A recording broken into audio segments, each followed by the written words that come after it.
I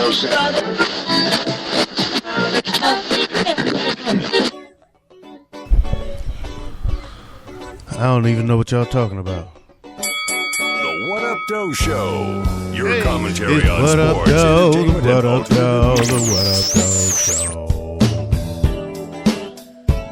Oh man, I got this little double click thing going on this morning, and I'm all over the place. I'm all over the map right now, but it's cool. It's all good. We're gonna figure this whole thing out one way or another. I might have to get a new mouse to make it stop because there ain't nothing I can do about that. Anyway, I just want to say big up to all my people out there that's traveling this morning. Unfortunately, my son is not one of them. My son is supposed to be coming in this morning. He should be boarding a plane right now. Instead, he missed his flight, and I won't see him until tonight. Hopefully, he shows up at the airport at least an hour early this time. In case he has not learned his lesson, that's what you got to do, or you will end up paying extra before you travel. It's an unfortunate thing, man, because I was really looking forward to seeing him this morning, man, and I we're held up. Anyway, let's get some birthdays going, man. Happy birthday to Amola Sampson, TMG. I don't know if you're supposed to pronounce that TMG or if it's just TMG. Also, Justine Bouzon, a beautiful Justine Bouzon, and comedian Sandra Ross. And last but certainly far from least, my homeboy from the sunny side, Michael Jackson. No, not that Michael Jackson. Another Michael Jackson from Sunnyside, from the hood. We grew up together, man. So big up to all of y'all, and happy birthday to all of y'all. And on that note, let's go ahead and get this party started. Now I want you to say that thing you did. The What Up Doe Show. Your commentary on sports, entertainment, and alternative news. Today in the news, we've got some, let's go to some What Up Doe Sports. We got quite a bit of stuff to talk about. Tiger Woods has taken himself out of the running for the 2014 Ryder Cup. Again, golf is only news if Tiger Woods is a part of it. We all know that. That is pretty much the way that rolls. Tiger said, "I've been told by my doctors and trainer that my back muscles need to be rehabilitated and healed. They've advised me not to play or practice now. I was fortunate that my recent back injury was not related to my surgery and was muscular only. I have already spoken to Tom Watson about the Ryder Cup, and while I greatly appreciate his thinking about me for a possible captain's pick, I took myself out of consideration. The U.S. team and the Ryder Cup mean too much to me not to be able to give it to my best. I'll be cheering for the U.S. team. I think we have an outstanding squad going into the matches." It's clear that Tiger is still dealing with lingering issues from his back injury that he suffered when his bitch whooped his ass with a golf club. Discretion is certainly the better part of valor in this circumstance. By taking a break from the game, the 38-year-old Tiger Woods can take the necessary time to fully recover from his ass whooping.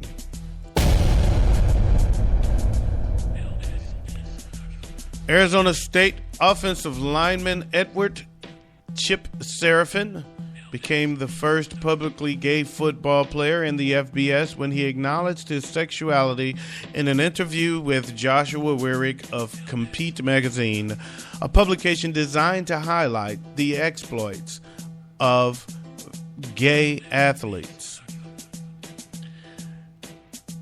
It was really a personal decision to me and benefited my peace of mind greatly. Serafin, who came out to teammates last spring, told Wyrick, "You know what? I'm enough. I'm okay. I've got my fill of athletes coming out the closet. I don't think you have to. I think what needs to happen is athletes need to start if they're going to start announcing their sexuality. You know, on Monday Night Football, they come on and introduce themselves. They have to introduce themselves and then give their sexual preference. This isn't Facebook, folks. It's real world. You know, I don't care. I don't care who you're sleeping with. Yeah, this is Joshua. This is Joshua Watson. I went to Michigan State University. I'm a homosexual. Yeah, this is James Brown. I went to San Jose State. I'm straight. Straight than a motherfucker. Better know it. Yeah, I'm strictly lickly, baby. Better believe it. I don't play that other side. I don't swing both sides of the plate. I'm straight. How come guys don't just come out straight? I'm coming out the closet. I'm straight. I am coming out. Folks, I am announcing that I am openly straight. I am openly straight.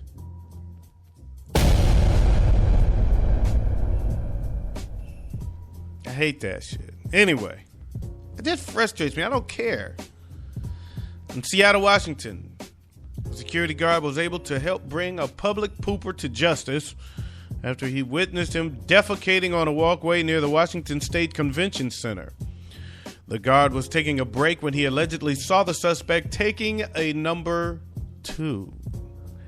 The pooper took off, and the guard sprinted after him and tackled his ass. And then he admitted he is openly straight. According to police, the man admitted to pooping on the ground, but claimed he had a bladder problem, and the guard attacked him without provocation. I'm openly pooping. It's unclear if the guard was recognized for sanitary service, but he also announced he's openly straight. In Fletcher, Vermont, 3 members of the same family were all arrested for DUI after a single car crash in Fletcher following a day of fishing. Even though only one of them was driving during the crash, Nicholas, 19, Joshua, 22, and their father, 46-year-old Brian Woodward, they would be named Woodward, were all arrested and charged. When police arrived, they found Joshua behind the wheel with a blood alcohol level that allegedly was 3 times the legal limit. While police were dealing with Joshua, Nicholas drove up in a truck to check on him. When Nicholas got out, his dad slid over into the driver's seat and moved the truck closer to the action. Officers observed they were both also drunk off their ass. One was given a breathalyzer. The other was asked to perform roadside tests, and they both failed, and all 3 men got a DUI. We got a family of alcoholics, and they're openly gay.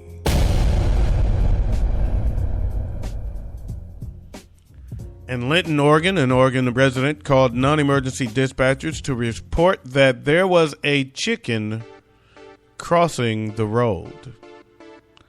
Hi, this is actually not a prank call, but there is a chicken trying to cross the road in Linton. The dispatcher inquired if the chicken was causing traffic issues. Yeah, it's trying to cross the road. I had to come to a complete stop, but it is really trying to get to the other side. Officers who responded to the situation could not find the bird, but they did find out that the driver is openly chicken.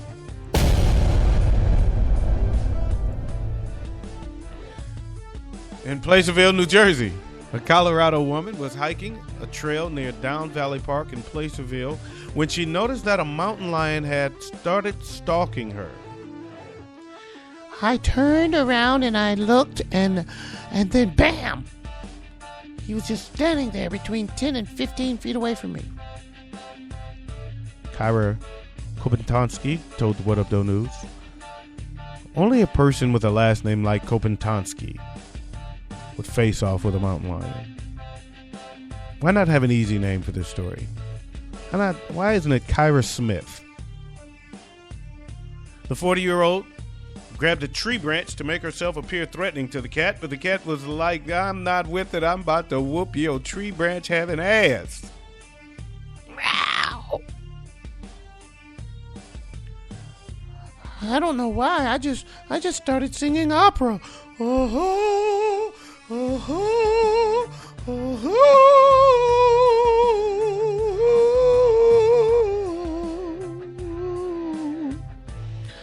It kind of put its ears down and just kept looking at me, and it sort of backed away.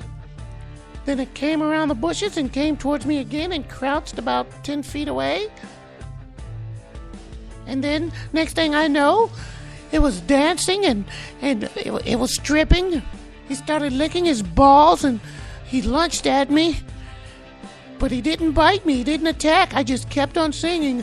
Oh, oh, oh, oh. And it eventually wandered away. How about that? That's what I call a true backup singer. She sings and even a mountain lion backs up. How about that? In the words of Jerry Taylor, that was stupid. Okay, well, it is now time for your Netflix movie review. I watched a movie called A Teacher. It's a female teacher, high school teacher, who is having an affair with one of her high school students. I don't know if you call it an affair. She wasn't married or anything. She was single, but her boyfriend was her student.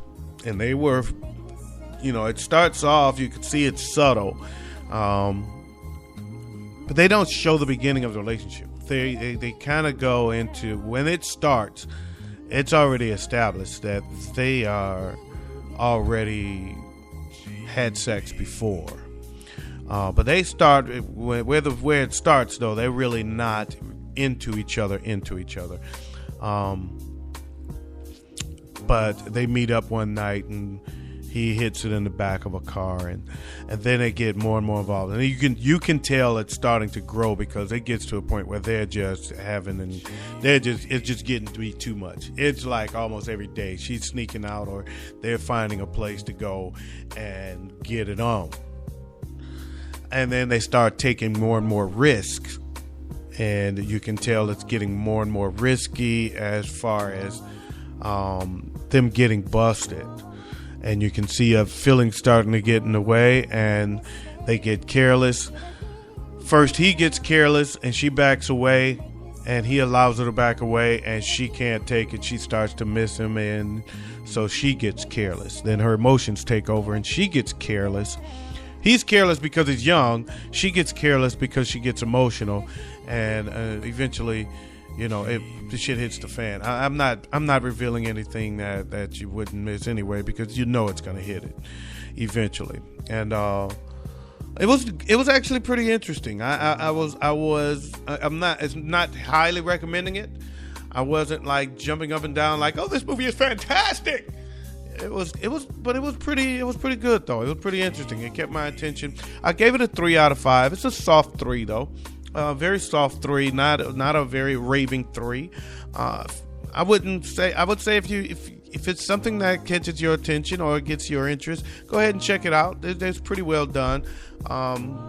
Nobody really known in the film, so but they do a good job with it. So that's my Netflix movie review. The movie is called A Teacher. You can stream it, and that is my Netflix movie review. I just said that.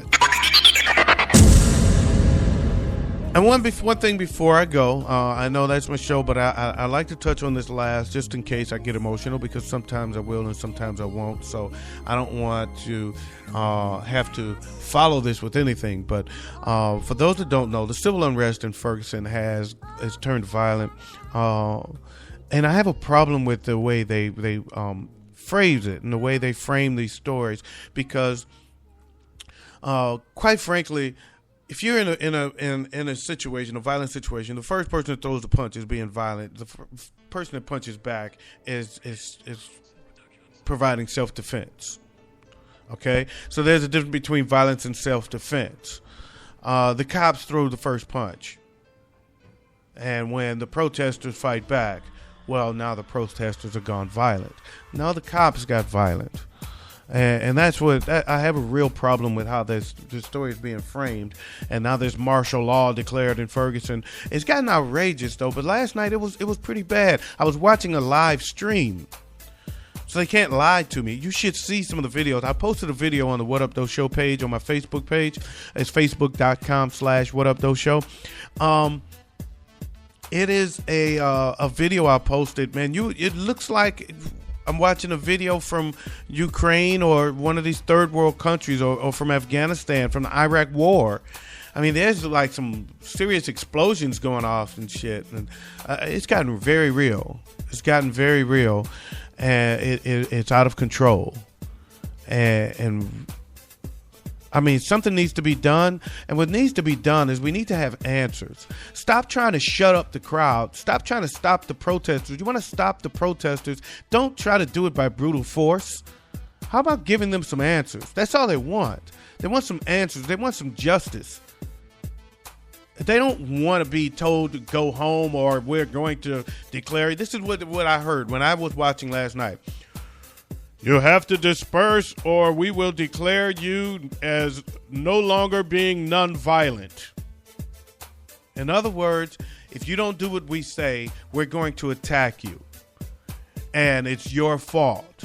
Because by you not leaving when we say leave, we are considering that violence. And therefore, we're reacting to your violence. That's bullshit on top of bullshit. When you attack us for not listening to you, you're being violent. If we respond, we're defending ourselves. This bullshit on top of bullshit. That's how the majority of peaceful protests become violent. It's because people try to violently stop it. Period. You try to attack nonviolence with violence, and if they respond, then they're being violent. BS on top of BS. Call it what you want to call it. I throw the bullshit flag on it. Flat out. I didn't know that I was told this. I read something today, and I'm not reading just crap. I'm seeing actual footage from real people there, and I'm also reading nothing but publications that are accredited.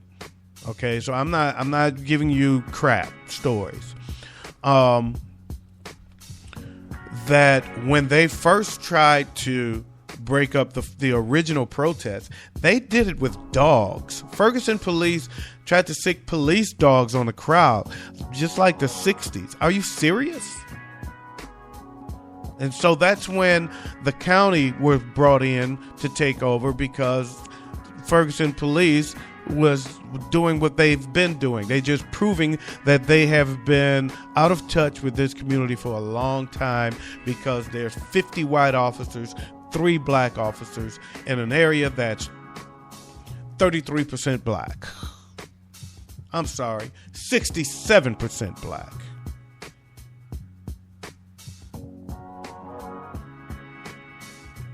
This is crazy. And when people ask for answers, authorities ignore them. And when you ask someone a question and they ignore you, what does it do? It ires you. It pisses you off. People don't like to be ignored. I'm just asking you a question. Give me an answer. And I'm going to ignore you. Then I'm going to get louder. I'm going to ask again, because obviously you don't hear me.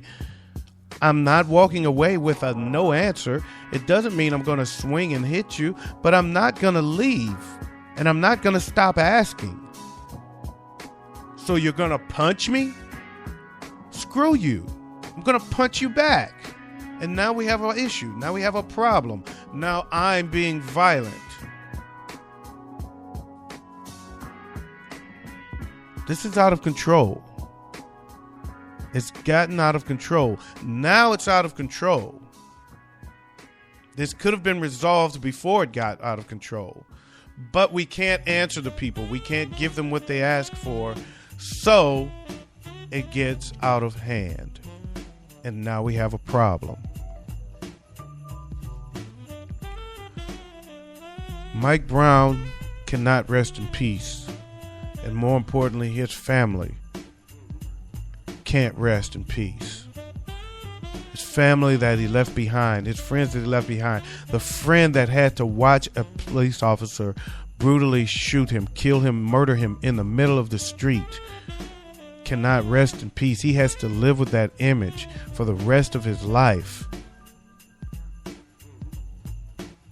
Other witnesses that saw this kid's body laying in the middle of the street, and instead of calling for help, instead of calling for assistance for this kid, the first thing you do is call for backup. The first thing you do is call for people to come in and help us control the crowd that's gathering.